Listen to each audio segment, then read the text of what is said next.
And that's how I know when to edit. Oh, sorry.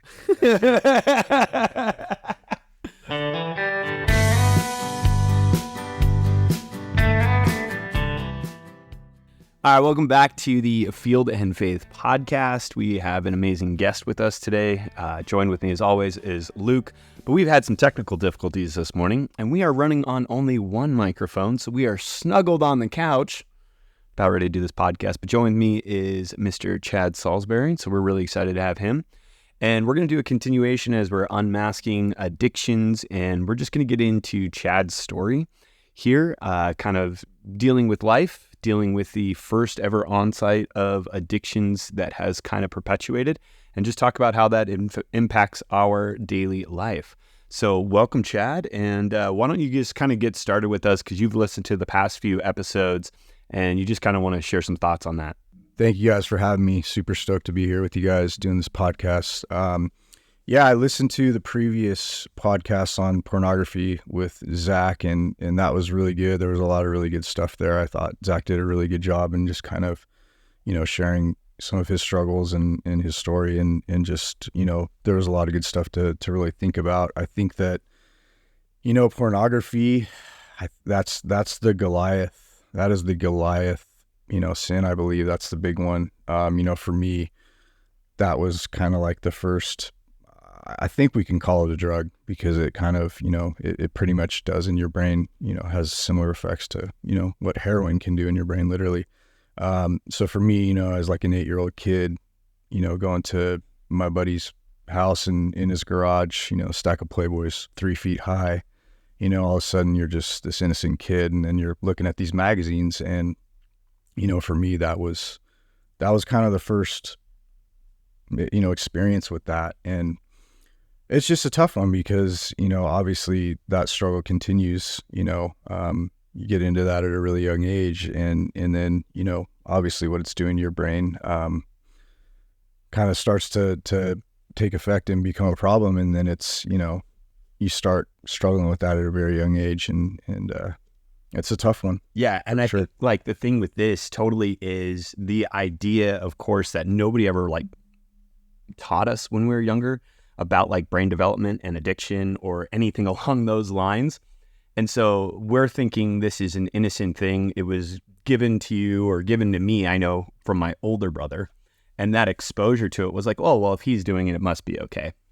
And all the other chatter around the boys was like, oh, this isn't going to have any sort of long-term effects. I didn't have anyone in my life explaining to me like, oh, hey, by the way, down the road, you're going to have all these other problems associated with your lust and your eyes. And there was none of that. I think because of exactly what you said, it is an addiction. The way that it kind of manifests itself inside of the brain is almost identical to like a cocaine addiction, mm-hmm. that the idea of sex isn't no longer as appealing as going in and viewing some more and more graphic ideas. And nobody ever told you that. Like, hey, once you start this, the dragon is going to take over, and it's just going to manifest itself and get bigger and bigger in your life until you face it. And you have to learn with God that, hey, you can't slay this dragon on your own. It's only Christ's power within us that can actually begin to defeat these addictions with us. And so, you've dealt with this for a long time. Yeah, absolutely. And so what has been the daily thing that you had to like come to grips on and realize this is an issue and I've got to start fighting with God in my life about this? Yeah. So it's tough. This actually goes back a long way. And I think with a lot of guys, they're in the same boat where they were, really young and they got introduced to this. And for me, being so young and introduced to this at such a young age, what happened is then, I got into doing things with girls, at a really young age that I shouldn't have been doing, and, that led to things where even, at the junior high age, I was doing, things that I shouldn't have been doing. Yeah, I think that one of the key things for me in sharing this stuff and sharing some of my struggles and stories is just, I really, the pornography thing is, as you guys know, it's rampant right now. I mean, it's just, it's like you guys talked about in the previous one, it's literally one click away. It's 2 seconds away. And what's a bummer to me is to think that there's so many young guys out there that are just in it. They're in it a lot worse than we were in it at their age. And what's so sad about that is it's, you know, what that's doing to them. It's obviously objectifying women, and it's just really horrible. So if I can have any part in trying to, you know, kind of mentor these younger guys, like, man, run from it. It is seriously so dangerous, and it's just not something you want to get involved in, because it just leads to really, really bad things. And it's something that, you know, that you're going to have to fight and, you know, pray against. Obviously, I believe this is the number one tool of the enemy, that he uses this very thing. So, yeah, just a little part of my story, a little background. I mean, you know, just with my addiction, I learned a lot in rehab, when I went to rehab, but a lot of my addiction was based around, you know, trauma and stuff. So I'm an ADHD kid, you know. When I was young, I just really struggled in school, and struggled to learn. And, you know, was given more time on tests, and even with more time, I struggled even finishing the tests and being able to answer stuff, you know, in a timely manner. And, you know, with that, you know, comes some bullying and stuff like that, which, you know, I didn't even actually really kind of realize that until I kind of did work in rehab and recovery, where it was like, oh my gosh, a lot of my trauma stems from that. You know what I mean?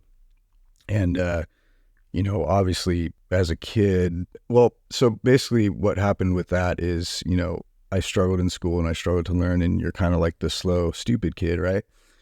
For me, I got into athletics at a really young age, and I just excelled at, you know, whatever sport I was doing. I excelled pretty quickly and realized that I had quite a bit of athletic ability. And so it was like, you know, when I got into that stuff, whatever the sport was, I was like, oh my gosh, like, wow, I can be good at this, right? I'm good at this.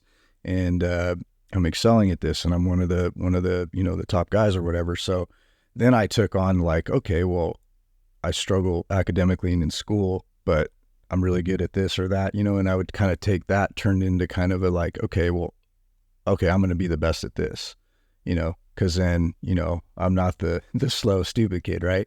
So that in and of itself kind of manifested into something else of like, okay, now I'm just going to be the best at whatever I do. I'm going to find out what I can be good at, and then I'm going to be the best at it. I'm going to be, you know what I mean? And so that kind of worked itself into that. Now, as far as like for me, you know, with drugs and alcohol, that all started for me at a pretty young age too. Honestly, I can say like, gosh, probably in the early teens. Started kind of messing around with that. And I can honestly say that starts out, for me, it starts out innocent and fun, you know, just, oh, you know, smoke some cigarettes or whatever, or drinking this, or, you know, smoking some weed, whatever. So that's the scary thing about it. I feel like at a young age, it starts fun and innocent, but then it can quickly turn into, you know, like you said, like the dragon, the beast, you know what I mean? And so for me, obviously, as I got into, you know, later in junior high and high school, I mean, I was partying hard, really hard at really young ages. And obviously there's girls in the mix of that, you know what I mean? There's drinking, there's partying, there's drugs. I mean, when I was in high school, I mean, pretty much everyone was drinking and doing drugs. So then, yeah, what I learned in rehab too, what happens in your brain is your brain actually like takes on the addiction. I can't, you know, say all the scientific stuff about it, but there's a middle part of your brain that obviously you have like the fight or flight. You have the, you know, you're always going to have the need to eat, of course, right? The amygdala, right? Okay. And then you're always going to have the procreation thing, right? So these are kind of like survival. Yeah, exactly. So what happens in addiction, and when there's a lot of people that, you know, when you talk about and you say it's a disease, some people get, you know, oh, it's not a disease, you know what I mean? And I understand that, you know. But it actually, what happens in that part of your brain is it takes on the addiction as like a survival mechanism. You know what I mean? So then your brain goes, okay, when I'm stressed, or when I'm this, or when I'm that, or when I'm angry, or when I'm fearful, whatever, then I go to this substance. It makes me feel better.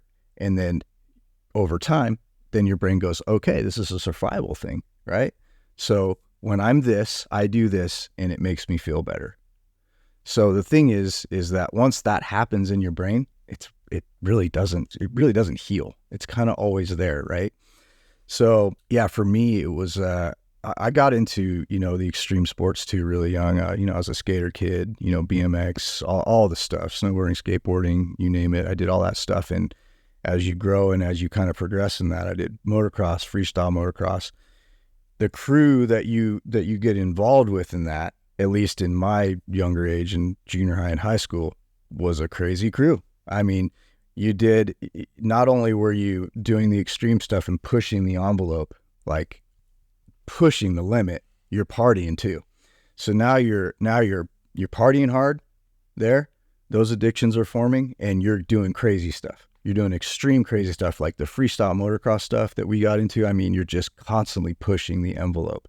It obviously, when I was riding in high school, it wasn't as crazy and big as it is now, but we were still pushing the envelope and doing some crazy stuff. So then, what happens is, you get to a point to where I've been called crazy a million times. Oh, you're crazy. You're stupid. Right.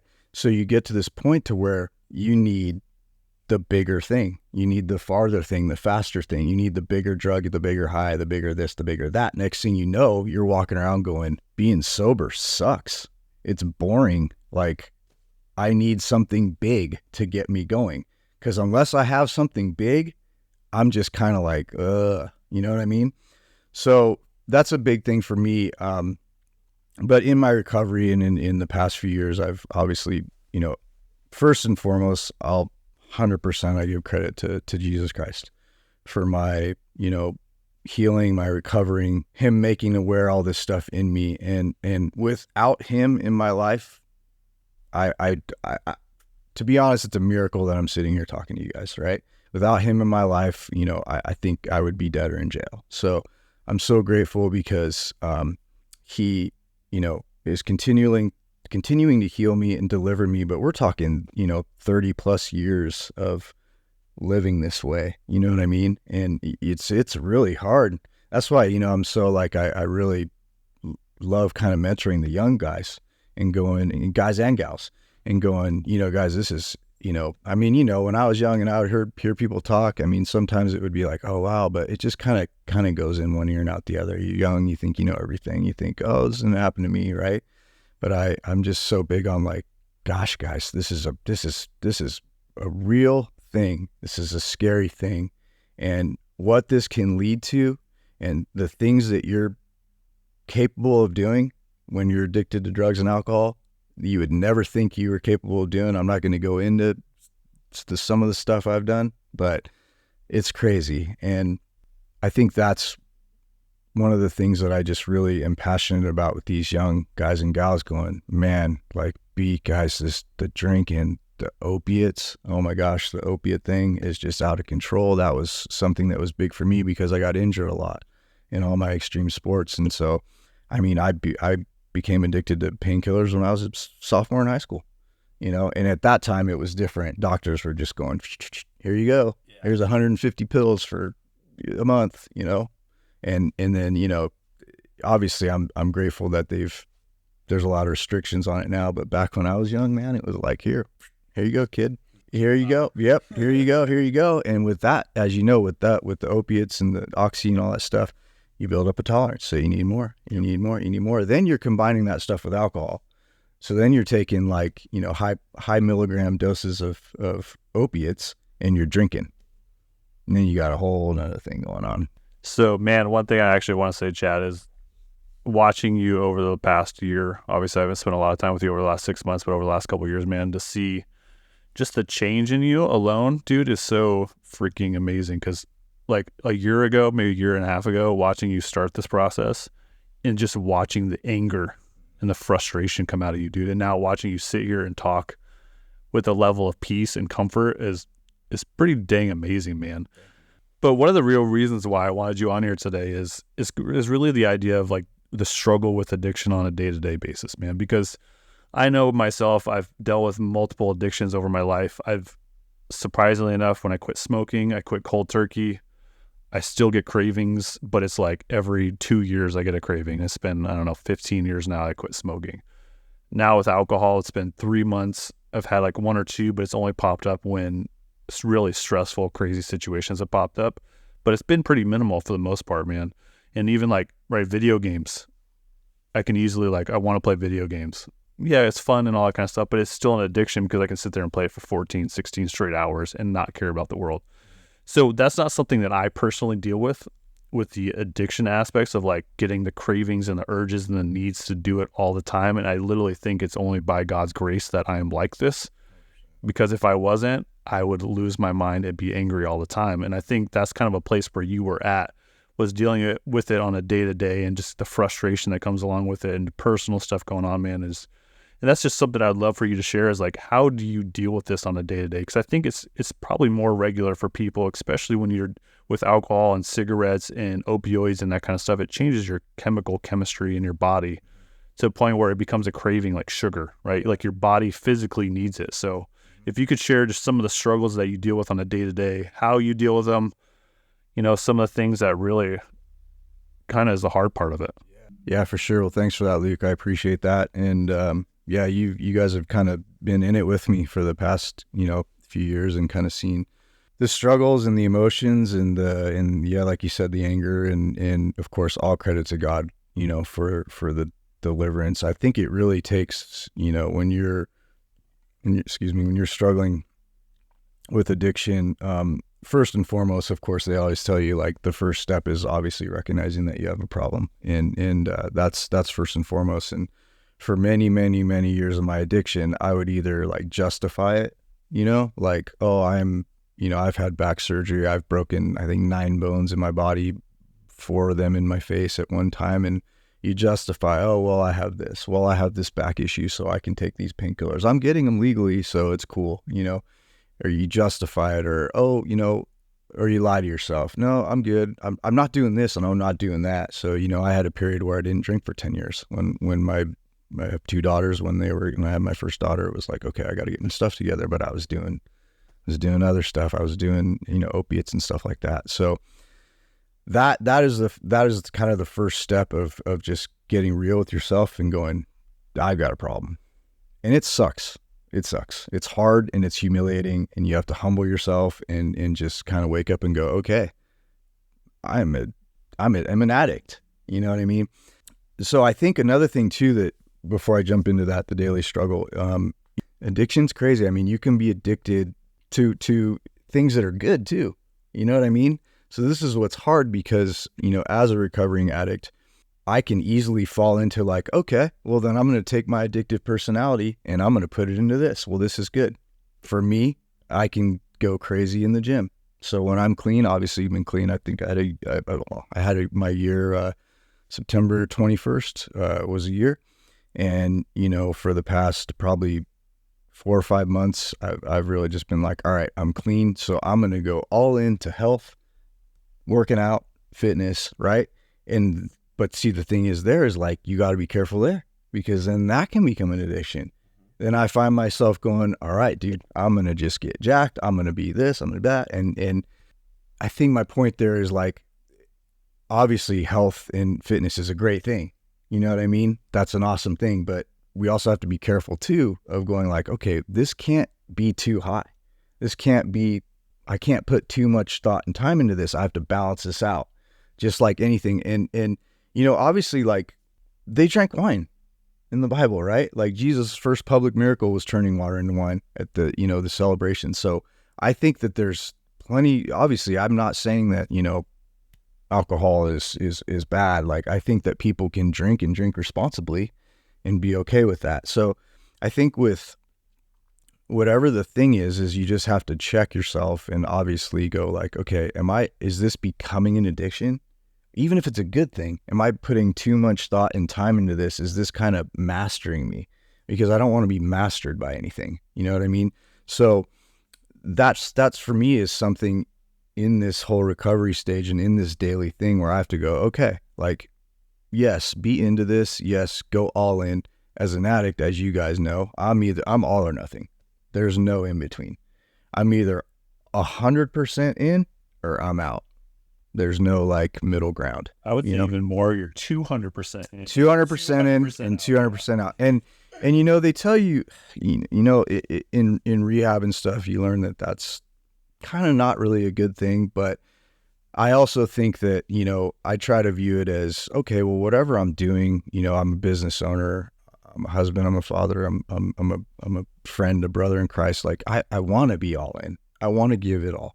But you also have to be careful with that. You know what I'm saying? Because you can take it to the edge and take it to the extreme. But I think, like you said, Luke, like the daily struggle. So yeah, the daily struggle is real for me. 100%. My routine is I get up, you know, 4:30 in the morning, I make my coffee, and immediately after I make my coffee, I go and sit down on my couch, and I have to spend, you know, I allot about a 30-minute time where I'm with the Lord, and I sit down and I go, okay, God, just empty my mind. I want to just be totally focused and totally surrendered to this time with you. I'm going to spend some time in your word, and I need you to speak to me through your word. Okay. And I have to do that in the morning, because I know if I don't do that, man, I got to get out of my way. You know, my flesh man will want to take over. I'm battling this flesh man every moment of every day. And it's a continual thing. It's a continual thing, moment by moment, hour by hour, going, okay, I'm in this thing right now. I'm in this podcast. Okay. I'm going to be in this podcast, and I'm going to go all in here. And then when I leave here, I'm going to leave here and I'm going to go, okay, I'm going to this job. Lord, I need you. I need you to go with me to this job. I need you to get my mind right. I need to put on the full armor, right? Because I don't know. I can go into this job and I could get hit with a temptation, or I could see something, right? And I need to be constantly on guard, because that's how the enemy works, at least for me. He's constantly going, you know, putting little stumbling things in front of me and challenging. So it's every day I do battle with the temptation. I'm still in my recovery. I'm still struggling every day with those thoughts of, you know, substance this and that. And it's definitely a struggle. I have a good brother of mine, Rich, you guys know. He's an amazing story. He's was in prison for 13 years. He started doing meth when he was 7. He's obviously in recovery with me. And he has, you know, when we share together, we do things together, prison ministry and stuff. Like, he always says, like, guys, I've been delivered. I'm totally free, totally delivered from, I have no desire to do drugs or drink or whatever. And I 100% believe that. I 100% believe that that's true and that can happen. Hasn't happened for me, and that's okay. I'm not upset about it. I continue to pray and hope that it will. I don't know if it will. I don't know if it may always be a struggle, a thorn in my side, which is okay, because that makes me rely on God more. But I do believe that can happen, but it hasn't happened for me. So I always share with whoever I'm talking to, whether it's inmates or whoever it is. I go, look, guys, I haven't. Every day, multiple times a day, I'm struggling with, you know, addictive thoughts. You know, I'm struggling with, I see that, or that's there, or that's there. And it's a constant, you know, battle. And there's certain parts of my addictions and certain parts of, you know, different things that pop up where I'm in it and I'm just going, this is hard. Like, when I'm in that, I'm going, Lord, I need you. This is really, really hard. And it's not getting easier. So yeah, basically, Luke, to answer your question, it is a real thing, and it's something that I struggle with every day. And it's something that I, you know, in this recovery, I'm just going, like, when I get in whatever situation it is, you know, it's that first moment where you need to be ready. You need to be ready, and you need to have the armor on, and you need to really just run to God. It's like the thing with lust and pornography and women. One of my old pastors, you know, used to say, I always share this. He used to say, the first look's free, the second one will cost you. And it's so true. And you can apply that to whatever it is. You know what I mean? Whatever the thing is, it's like we're not blind. You know, we're going to have that initial, we see something or we hear something, there's going to be that initial struggle or temptation or whatever it is. And that's when you really need to go, boom. And you need to fight, and you need to pray and go, God, give me a way out. He tells us, there's always a way out. He says, there's always a way out, right? So in that moment, I go, Lord, I need this way out. I need this way out, and I need you to get me out of this, because in my flesh, man, in this flesh, I am weak. I'm going to fail. 100%. Yeah, I think you said something important, man, of you have to know and understand that you have a problem. And I think one of the things that we try not to do, and I think even just from the beginning of, we look at pornography or we start anything, it seems innocent and stuff. And it's what are we willing to compromise with the truth that we understand? And that's really what it is. Like, if you go to have that first drink and it's an easy and nice thing, right? You get the first one free. Okay, when you go to do it again and you felt like it was an issue the first time and you feel like there was an issue, you're compromising that truth if you decide to do that. And inside of you that it is wrong, and that there's a problem. And recognizing that, I think, is the hardest part, because society as a whole is trying to normalize everything that is wrong. And we know it in our hearts, man. Like, we understand God through our morals. Like, whether you believe in God or not, you have a moral compass inside you that is inherently in you from something, if you want to, whatever you believe, but God put it in there for you. And there's right and wrong in this world. And if you're willing to go against that and do those things, like, that's where the addiction is going to come up, because it makes it normal, and you start to lose that moral compass the more and more you do it. But the second that you recognize it, your eyes are open and you finally start to see and understand what it is. 100%. I think for this one, if you are listening, try and send this to somebody who is younger. One of the things that I think is so prevalent with young people, and if you're a father and you've got kids, you did something earlier today where you said, I don't want to go into those stories. And I think it's probably one of those where it's painful for you to admit that you went and you did some of these things. But at the exact same time, young people often respond to these types of stories. They need to hear from somebody who's been down this road, because it started when you were young, 8 years old, I believe is when you said. And so we often kind of will say, like, oh, you grow up in a home and that is just going to be one part of it. But those type of experiences and exposures and constant exposures often impact our lives for generations. And so when we tell kids, like, hey, don't do this, we can't just say don't do it. We have to provide them with the stories. Anytime I ever talked about drugs with young kids, it was, I'm going to tell you just the science of the drugs. And I think this is the best way to get kids to understand, like, what it is. Because I had a kid in my class who was addicted, and we just talked about opioids. We just talked about cocaine. And he came up to me afterwards and he goes, so if it's been like 4 months of one of those products, I'm not going to say, what's my likelihood down the road for other things? And I'm like, you're going to steal from tomorrow. And I loved that saying, and I copied it then. So it was, what you do today steals from your tomorrow. And for young people, I don't think they think too much about tomorrow. They're so focused about today without realizing that those types of things that you got into is stealing from your tomorrow, because now what you're having to do is focus a lot more energy that could have been spent on other things, battling something that you don't really want to be battling. And you probably would want that to be stolen away. But your testimony of what God is doing in your life needs to be shared for young people. It needs to be passed on to individuals so they can say, okay, this is what happens. Because I think what young people will probably say, because we said it, right? Oh, it's not going to be me. It's not going to be me. But the more testimonies of everyone who thinks that's not going to be me, it ends up being you. And it ends up being all these different facets, to where right now what we're seeing is an epidemic in men for depression, addiction, and loneliness that end up plaguing society. And we've created this because we've all said it's not going to be me, but in the end it becomes us. And so I want you to share some of the stories.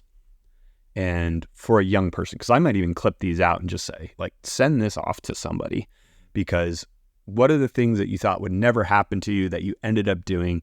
And now it is one of those, if you can do it in like 5 minutes. Yeah. So obviously the stories, it's tough. There's stuff you're like, oh, like, what do I share? I first of all, I got to say, I love what you guys are doing with your ministry, Field and Faith. I think it's amazing. I think it's so cool that you're mentoring these mainly younger guys. I believe it's mainly the young guys. And I think that's so important in this day and age to really mentor these young guys, because gosh, we just need it. We need to teach these young guys. I think a huge thing is how they look at women, and girls, women, whatever you want to call it, how they look at women, how they treat their view of women. Because I mean, right now, I hear the stories. I have 2 daughters. I mean, there's guys are, disrespectful. They catcall, they do this, they objectify women. It's horrible. And so I think that's such a cool thing that you guys can, teach these younger guys, how to treat a woman, the respect and how to view a woman. I think that's so important, because I think that's something in this time in the younger generation that's just not going very well. So yeah, as far as stories go, I mean, it's tough. I like I said, I have 2 daughters, and I've unfortunately, done things and things that I regret greatly, things that have been, very hurtful and damaging to them. I think that, you just, it's tough because, like you said, Chris, you're like, you kind of, oh, that won't be me, or, oh, I would never do that. You know what I mean? But then you find yourself going like, oh my gosh, like, wait, I'm a thief, or I stole this, or I did that to get this, or for me, a big thing in my, when I was, partying, it was like Dr. Jekyll and Mr. Hyde. I was either like the super fun, super happy, guy that was drunk or on drugs or whatever, or if something triggered me with a lot of the trauma, I mean, it was like, boom. And I just became like, I just wanted to end you. I just wanted to destroy somebody. And there was no stopping it. Once that clicked on with the trauma and the anger, it was like, dude, like, get out of the way. Like, you know what I'm saying? And fast enough to like outrun you. You legitimately on a mountain bike ran a dude down for cops and jumped on a mountain bike to tackle a dude. That was a cool story. And that actually, I think it was a few years ago maybe, but that was a thing where like I actually ran into my wife on the trail. I was mountain biking and she was hiking, and I ran into her, and there's this, police helicopter overhead. We live kind of by the preserve, and there's this kind of flat area, helicopter overhead, and what's going on? And I said, I don't know, I'm going to go check it out. So of course, you go to the danger, not away from the danger, of course, right? And right then immediately it was like the addiction, the adrenaline was kicking in. I'm going to go see. So I go over there, I kind of ride down, and I pull up, and yeah, I see this guy walking with a backpack, and I'm like, this must be the guy that they're looking for. And then I'm kind of on this kind of alley road that kind of butts up to the preserve, and I see a cop, and I see a cop actually kind of walking toward this guy, and I'm like, oh man, like this is perfect. Like something's going to go down, right? So I pull up, and I'm kind of like, I'm probably about 20, 30 feet away. The helicopter's overhead, and they're kind of talking, and I can't really hear what they're saying, but I'm kind of just standing. And I see the cop kind of put his hand on his gun. I'm like, dude, this is going to go down right now.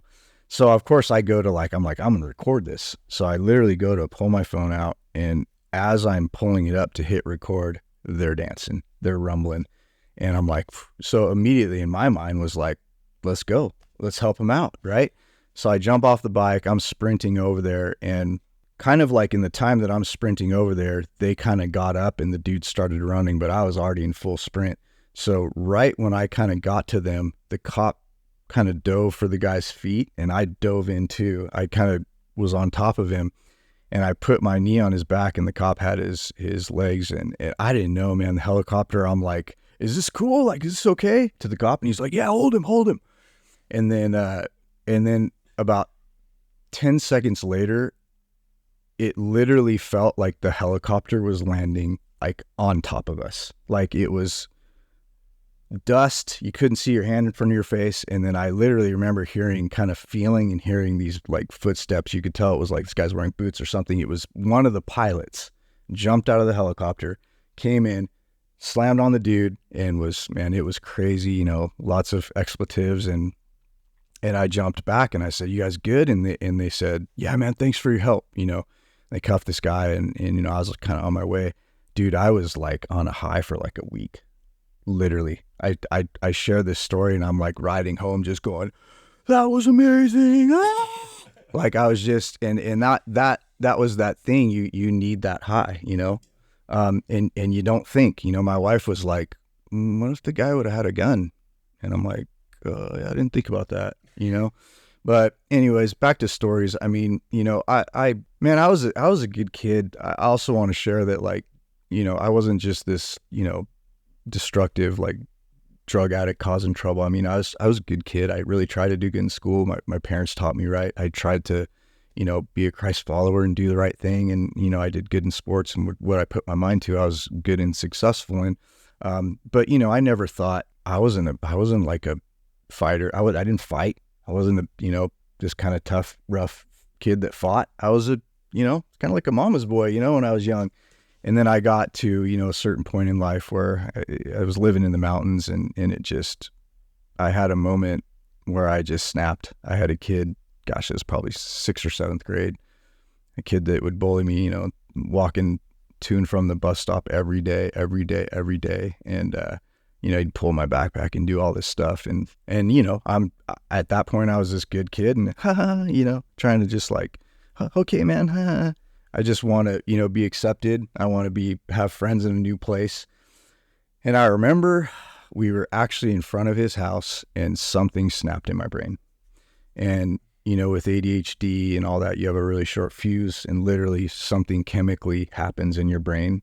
I snapped, and it was crazy. I'd never fought, but I actually ended up pulling his jacket over him, like you see when it kind of locked, and I'm just lighting this kid up, and he's on the ground, and I'm kicking him, and his mom comes out screaming, and I, I'm not going to say the stuff that was said, but, I lost it. I snapped, "You're son of," like I said, I'm not going to do it, but it was just a moment for me. We actually wrote a song about this that's actually, we finished and it's recorded. It's a pretty cool thing. But from that moment on, when I walked away from that, I remember having so much anger and so much pain, and just that felt so good to me to do that, because what I was doing to that kid, I was doing to all the kids that had ever, bullied me or made me feel like a stupid piece of crap.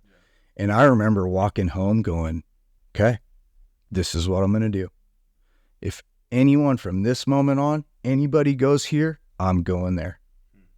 And that's it. And that started the thing of where, like, you probably guys know, or you talk to people that we hang out with, like, dude, Chad just snapped.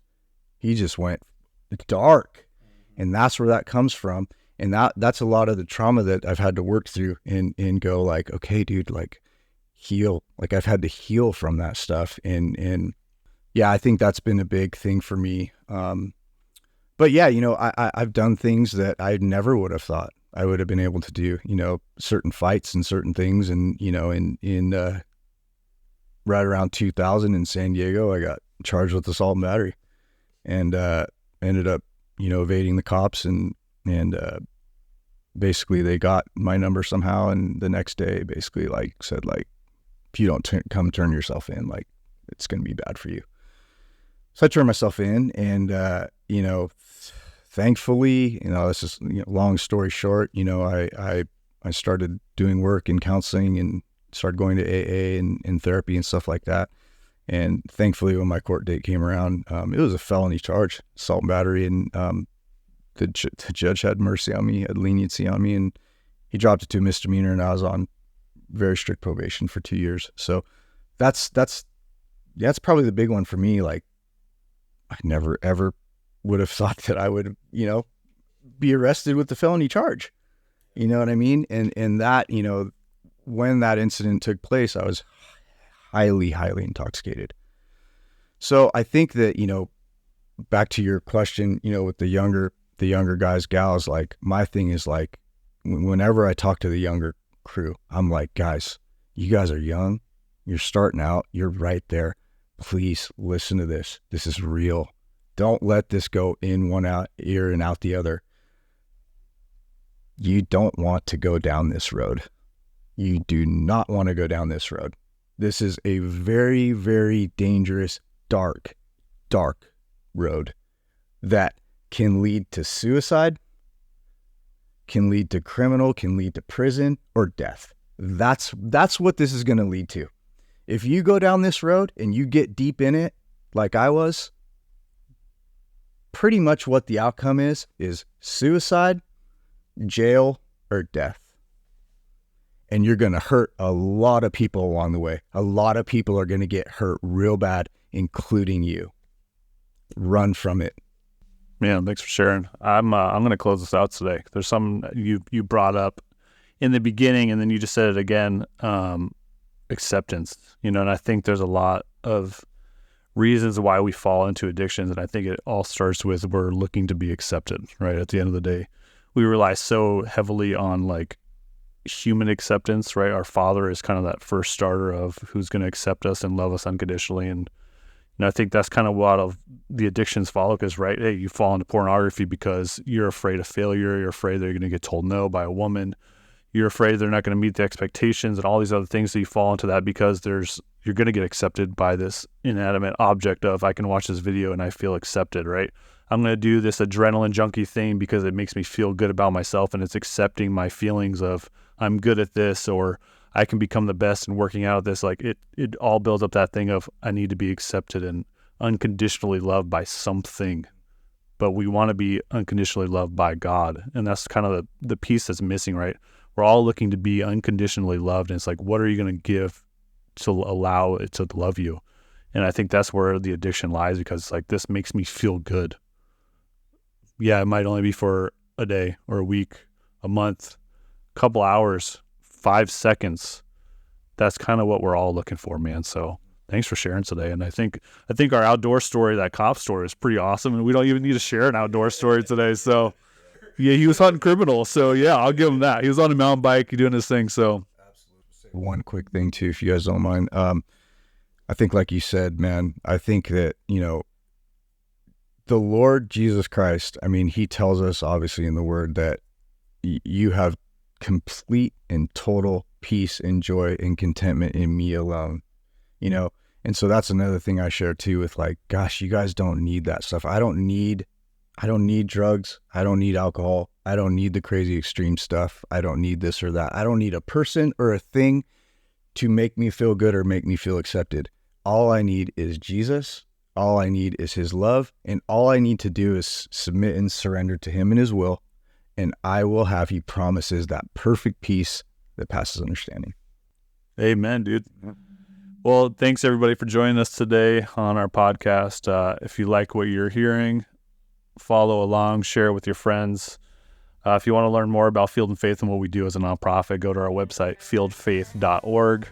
All of our events, donations, we have new merch out. Go check it out, buy some stuff. It all goes right back into the nonprofit to help fatherless young men in our communities and change their stories. So, thanks, Chad, for being on. Guys, appreciate you. Yeah, look us up on the donation. If you live in Arizona, we do have an Arizona foster care tax credit. Goes directly against your state taxes, dollar for dollar. It's a great opportunity to donate and not give the government money. So look it up, fieldfaith.org/donate. It's right there. Instructions are super easy, but thank you guys, and we'll see you next week.